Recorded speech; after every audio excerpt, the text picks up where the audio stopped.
since the last time that we were all together, 3 major coaching changes in the football world. Nick Graphic, Jesus. Nick Saban retiring from Alabama. Pete Carroll out as head coach in Seattle. Currently still an advisor of some kind, and Bill Belichick out completely. A mutual parting of ways in New England. Let's start with Nick Saban, since Kyle kind of started the transition here already. A 201-29 record, 6 national titles at Alabama, 292, 71-1. Career total, 7 national titles on his career. Don't forget before we talk about the DeBoer hire. What's that? So don't forget his Dolphins career. No, okay. You're gonna be that guy. Nah, I'm just kidding. Kyle, relax. Don't be like calm DJ. down. Oh, Calm down. Don't. This is Dan Le Batard's fault. The reason why they got to 8-8, which I believe was their final record that year, was because of 6-10. They should have been worse. They should have been worse. But no one wants to talk about that. I am definitely evoking the Marvin Lewis defense. No, I'm with you. He didn't even want the job to begin with. Wayne Huizenga forced him to take a job. No. Huizenga told him. Oh, the Brian Kelly defense. I didn't know I was being hired by LSU. No, he didn't want the Dolphins job. Huizenga just put up so much fucking money, and he told him, if you want to leave, you can leave whenever you want. And of course, Le Batard played with that for a long time on the radio show here locally. So, I mean, I have some friends, and I'm not talking about EJ, that are Dolphins fans that still hate Nick Saban to this day. Nick Satan? Yeah, Nick Saban. Yeah. Exactly. He's still hated here. I mean, I guess really the question with Nick Saban, this will be the question here, is best college coach in history? It's not even close. Number 1 to bullet. I mean, if the tool can get it right that easily. Yeah. I saw some people like debating it and bringing up some, don't get me wrong, some legendary coaches. Oh, it's cute. What were some of the other names being thrown around? I mean, I know Woody Hayes was thrown around. I know Paterno was thrown around. Bear Bryant was thrown around. Bowden, I think I saw some people talking about. Don't get me wrong. Look. Paterno doesn't have the legacy for sure in terms of wins. Yeah. And the ugliness after the fact, but sure. Complicated legacy at the very least. Yeah. But yeah, I mean, the game and college football as a business and all of that was much simpler. In those eras, and I'm not trying to discredit what some of the great college football coaches in history have done, but 201-29 with 6 national titles, every player that he recruited at least had an opportunity to win a national title. To like now, guys that were like freshmen this year, I mean, obviously they didn't get to the national title game, and there was a couple others, but they either played in a national title game, they got into a playoff, went to overtime with the eventual fucking national championship. Right. Yeah. Right. Like, I mean, in what was probably, and maybe not even probably, maybe absolutely the best coaching job of his career, because this wasn't the greatest Alabama team. We had talked about throughout the course of the season some of the limitations with this team and some of the struggles this team had. And he was still look at his offensive coordinator, right? He was a snap away, a bad snap away from potentially tying the Rose Bowl in overtime. And man, so yeah, absolutely the best in a year that a lot of us consider them being a down year for them. I mean, eventually it kind of was. They got the biggest win when it mattered. And that is where it leaves, and it's definitely changes college football landscape. But Kalen DeBoer from Washington. Kyle, I know you touched on it. I assume that means you love the hire. I dig it. Listen, I don't know a person who would have been both better capable of having to deal with a legacy like that immediately. No one's going to come out the gate, but hey, listen, this Washington group comes out. They find a way. I know that the score is lopsided at the end, but after giving up 2 touchdowns, like Washington found a way to make it feel close for a short time. Mm-hmm. That's the kind of feel of a coach you need in Alabama to even try and succeed. Nick Saban is somebody who you never feel like the game is over with, even if you break off 2 big old run touchdowns, right? Like that in a nutshell, I think is perfect. And just for all the genius we hear about him offensively and all the stuff, whether it be Joel Klatt or any other guys out there, they have nothing but glowing things to say about what, and rightly so, what Caleb DeBoer does as an offensive mind. And listen, offensively is where Bama has struggled of late, and they needed to bring in an offensive guy, in my opinion. Yeah, and somebody who doesn't shy away from what is, I mean, obviously a desirable job, but a probably less than desirable position to be in to replace the greatest ever. I mean, that is a hard task. I know I saw some writers that are like, just promote a coordinator, let him be the sacrificial lamb for 3 years, and then hire somebody who's going to take the job. But yeah, credit to DeBoer for. Was that the flashiest hire they could have probably made, like realistically? I mean, maybe Urban Meyer, but that's about it. I wasn't prepared to rule Harbaugh out necessarily, but I don't think that would have gone that way either. I agree with you, right. EJ. Yeah, maybe. Yeah, I'd say flashiest. I think like a Harbaugh leaving Michigan for Alabama would have probably been among the most shocking. I mean, personally, I was hoping for Dabo to get the job so to see Jim lose his shit.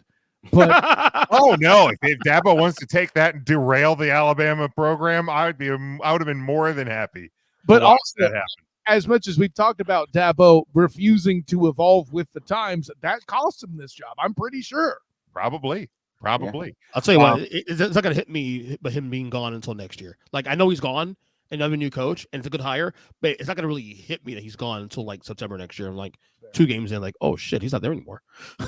Oh yeah, and Mike brings up a great point too. I know, like he cares a lot about former players, and I even know there was one of the playoff games that they had lost, and you know, I think it was quarterback, running back. I don't remember which ones. And somebody. Yeah, it's hard to keep track of which Alabama players were in playoff post game press conferences because there was fucking all of them. Right. But you know, they were going to leave, and he stopped them from leaving and was like, "Look, man, like these guys." Bryce Young's one of those. I know Bryce. Yeah, like you know, these guys did their best, and you know, and like, you know, I could get frustrated with Alabama always being there in the discussion, but like I think it shows, and when you really look at what he and his wife have done for Tuscaloosa and for that community, it shows the person behind the coach, and that's probably just as, if not more important than the coach. Correct. As somebody who's been lucky enough, I'm not going to say fortunate, just straight up fucking lucky enough on the 1 year that Bama didn't make it to the goddamn top 4, to have been in a press conference with him and Jim Harbaugh when they did the Citrus Bowl here. The guy in the room that felt more feeling in the moment, no disrespect to Jim Harbaugh because he was great too, but Nick Saban actually went over some of the history with the Citrus Bowl. He even played in the damn thing. I didn't know that. He talked about it though there at that presser.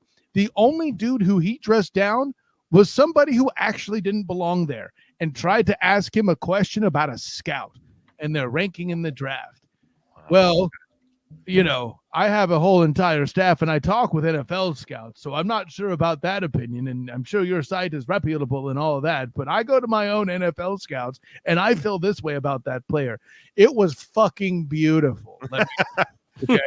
But that all being said, I wasn't in the scenario where he could stop players from leaving to give them props like he did, like the incident that EJ is talking about with Bryce Young. Mm-hmm. But I can tell you post-game to that Citrus Bowl, where he had to have been frustrated at halftime because Michigan was winning at the half somehow, despite inferior-sized personnel up front.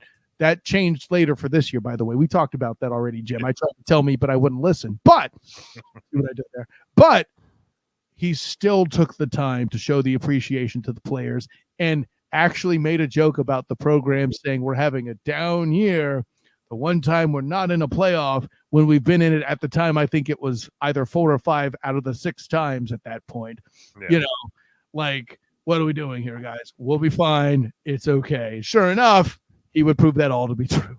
All right. Next, Bill Belichick out in New England, a mutually agreeing to part ways, which is kind of the thing. I know people like back, I think it was after the London game, were like, he's going to get fired. I'm like, not a fucking chance.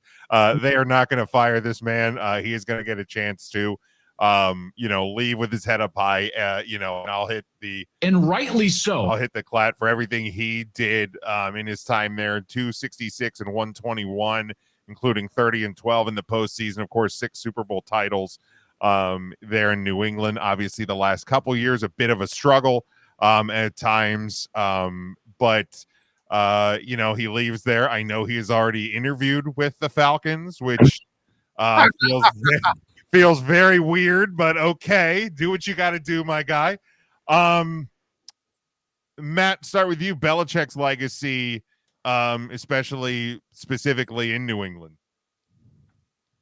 I mean, it's unquestioned the turnaround he did in that franchise, and I know a lot of people try to tie Tom to him. I think that they go hand in hand with that. I think that he got the most out of Tom, and they grew together. He built that team around what Tom could do, his skill set. He kind of was able to formulate an offensive plan that was going to best suit someone who's going to be a pocket passer. And I think that he had the right people in place in terms of coordinators throughout his career to get the most out of both sides of the ball. So I don't think that you can say it was one more than the other. I think that a lot of it is just kind of the way both of them were able to elevate each other. But I mean, I know that there are people poking fun at New England fans and talking about how rough they've had it these past 3 years, but that man really did kind of come in and take that franchise and make it the evil empire that it was for so long. Yeah, for sure. Kyle, same thing to you. I find it interesting that Matt references evil empire, because who's the most popular fucking character in Star Wars? It's Darth Vader. Okay.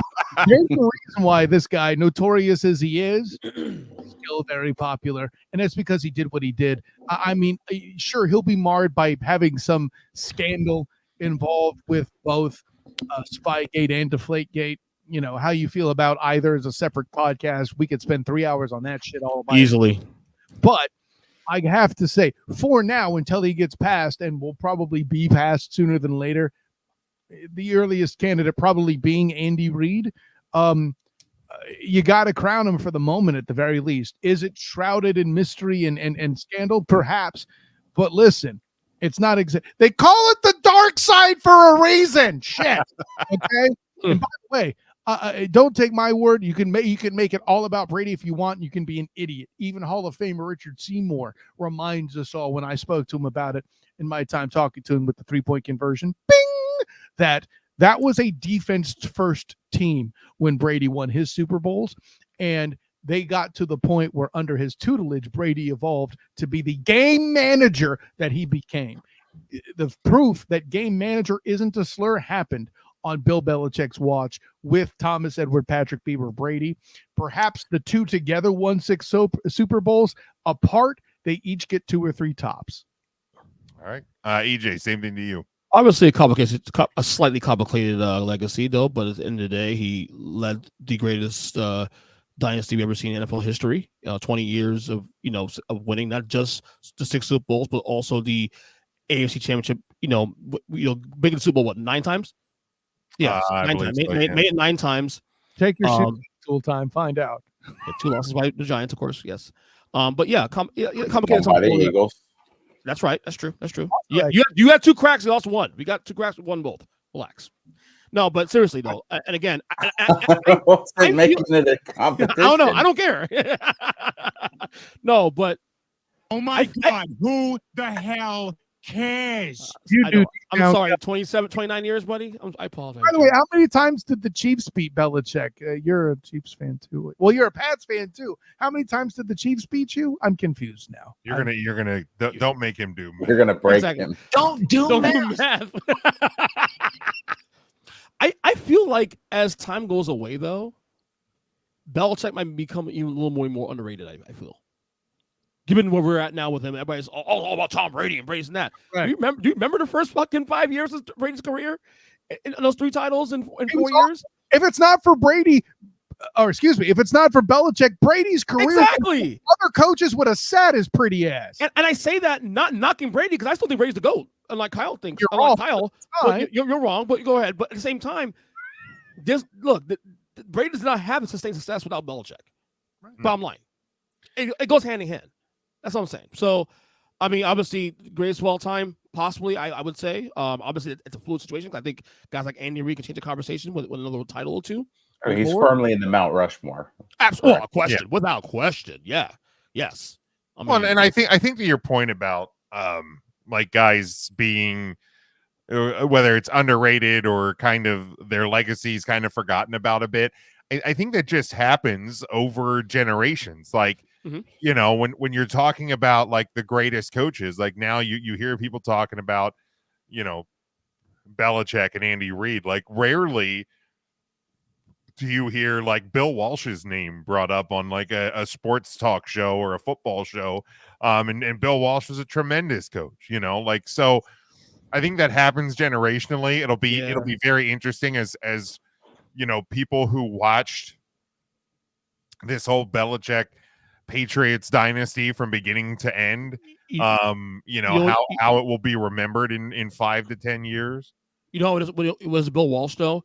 It's 35 years ago. He left the Niners, and he left almost as quick as he came. He coached there what, like 8-9 years. He was done by 89.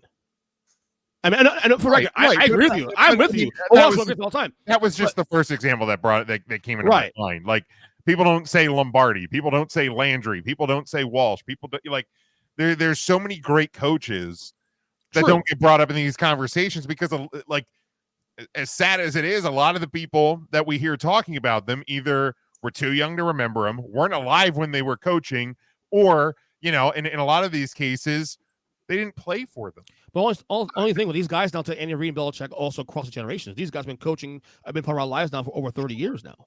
I think there's two, and first of all, longevity is a factor, EJ. I don't want to take from that. But I think the other piece is, too, when you say whoever the best coach for the NFL currently is, you're also enveloping.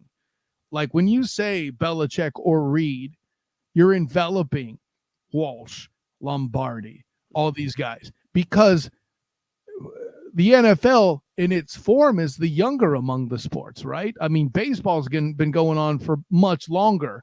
The NFL is still in its comparable youth, right?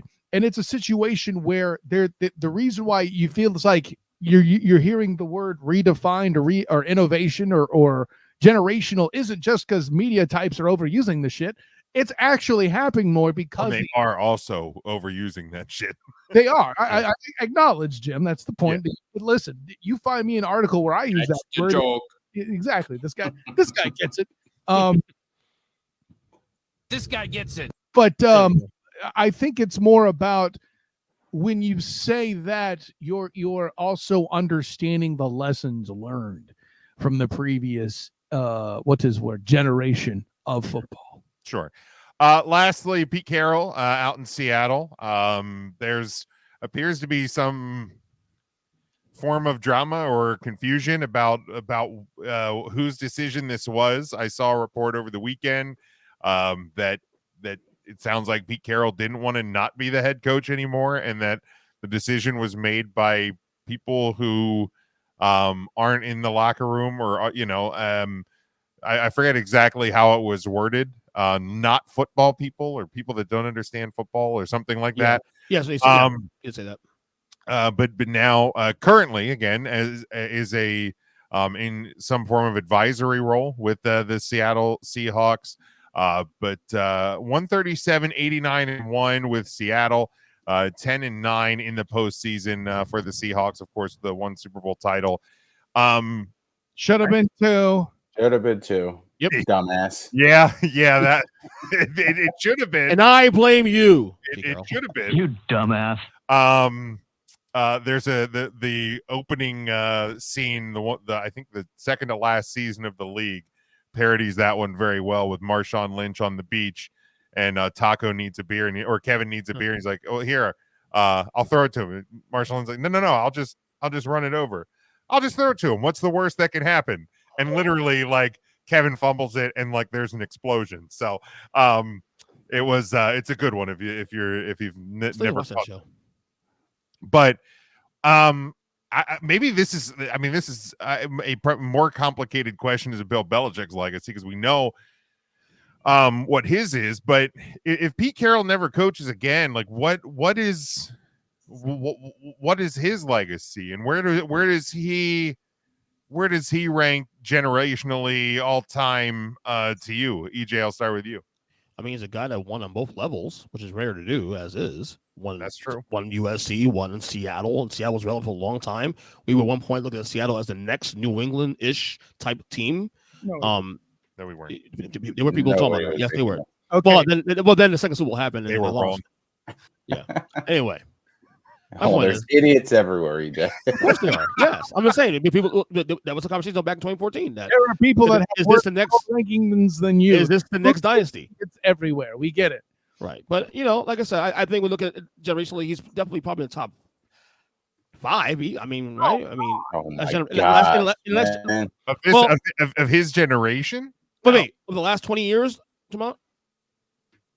We're talking about like what time frame looking at here? Because let's say why don't you clarify there, since you made the generational comment? Let's say 20 years. Let's say 20 years, because I mean, he was 10-9, so he's been around 20. As a coach in general or NFL only, because that's a conversation. You're talking about both. If you're playing college, you're not going to play a part. Since he was let go his position in Seattle changes, let's go as the Seahawks, as an NFL coach. Okay, well, I mean, top 10. I mean, you go Belichick, you go top 10 Coughlin, of the last 20 years. Coughlin. Okay, that's fair. Yeah, Okay. I'll give him top 10. I might still take Tom over him. Maybe, I guess. I don't know. He was a really good NFL coach. He was a good NFL coach. I mean, again, it's a lot of guys in there, and the Sean Paytons and all that stuff you want to consider. I don't know. Take the Patriots to the Super Bowl before it was cool. I think again that had they won that Super Bowl against Patriots in 2014, this whole conversation changes. Obviously, you look at this guy as a not Mount Rushmore type, but maybe the next tier under that. I mean, he's not first ballot, but if he got Hall of Fame consideration, I wouldn't be surprised. I'll give him that much credit. But as a college coach as a whole, though, I mean, you win on both levels. That's. I mean, I think his legacy as a college football coach is much greater than his legacy. Without question, a lot more tarnished than what we brought up about Belichick. Correct. Thank you. Somebody finally said it, that the whole reason he's in the NFL is he was doing his best Sir Robin from Monty Python, not to the Holy Grail. Run away! Avoiding the extradition. That's fair as well. That's a complicated legacy on both sides. Kyle, your thoughts on Pete Carroll and his time in Seattle? Listen, I have expressed my distaste. What I will throw out is concern for him. This to me, and I said as much on the Student of the Game report on the Earnestly Speaking podcast, that I believe this is health related. And listen, this guy's, I think he's in his 70s at this point, right? 72.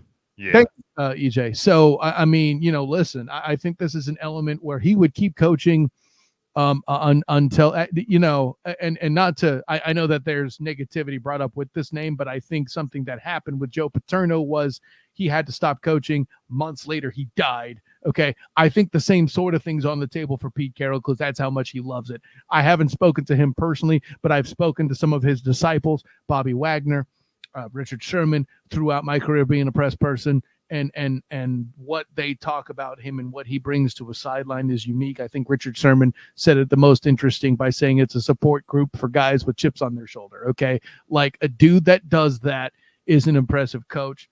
I hope he is overall healthy and all that, but yeah. Right. And thank you, Bern. I forgot we did bring that up on the Student of the Game pod. Bing. Yeah. That came in such a whirlwind. I forgot it broke during our recording. Yeah, my bad. Thank you. Bro. Yeah, I mean, obviously, my hope there is that it's not health related. That it's Seattle was, looking to transition to something younger or different or whatever. Because like I said, some of the reports I've seen suggest that he still wants to coach somewhere. There's been no reports or suggestion that he's interviewing anywhere. So yeah, we'll see. I mean, I know it was a very emotional press conference for him. So yeah, I'm not sure there. Matt, your thoughts. I know for us as Notre Dame fans, the Pete Carroll legacy is complicated to say. Already Part of the Notre Dame family. Is that it? Well, that it is a family. For sure. Family. Yeah, I mean, in terms of that aspect of it, that's why I've never really been a big fan of Pete Carroll, but you can't deny what he did for the franchise in Seattle. I think that he had kind of earned the right to coach as long as he wanted. So it does, as everyone mentioned, give the feel that this is kind of more someone else's decision than his, which is unfortunate to see. I wouldn't go around saying top 5 generationally, but I would say top 10 is fair. He did win the Super Bowl title, should have been 2. And he has he initially revolutionized the way defenses were approaching and, kind of similar tactics in college.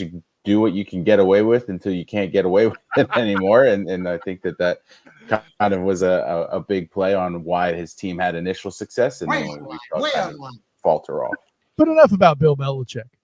I mean, outside of like obviously Belichick, Andy Reid, who else would you say is ahead of him in the last 20 years? I mean, Tom Coughlin has more Super Bowls. He does, but it depends on your criteria. Personally, he said generational, so I'm looking at 20 years. So the last 20 years, it depends on your criteria. I would put Tomlin ahead of him, for example. Okay. Well, what about Tom Coughlin? He has 2 Super Bowls in the last 20 years. I would probably put Coughlin ahead of Carroll. Yeah. Okay, that's 4. Kyle Shanahan. Kyle Shanahan? I know he doesn't have a Super Bowl, but what Right. he's done to turn teams around is Right. too. No, right. 2 point. Yeah. Yeah, I mean, he had Jim Harbaugh or John Harbaugh is a good call out too by Mike. John for sure. Jim, I love that one. Jim, it was a very small window, but that turnaround with the Niners was fantastic. And with Jim, he's also done it on both levels, like Pete Carroll has. Right. So yeah, that's another one for sure. Both Harbaughs then. Yeah. So yeah, I think top 10 is fair.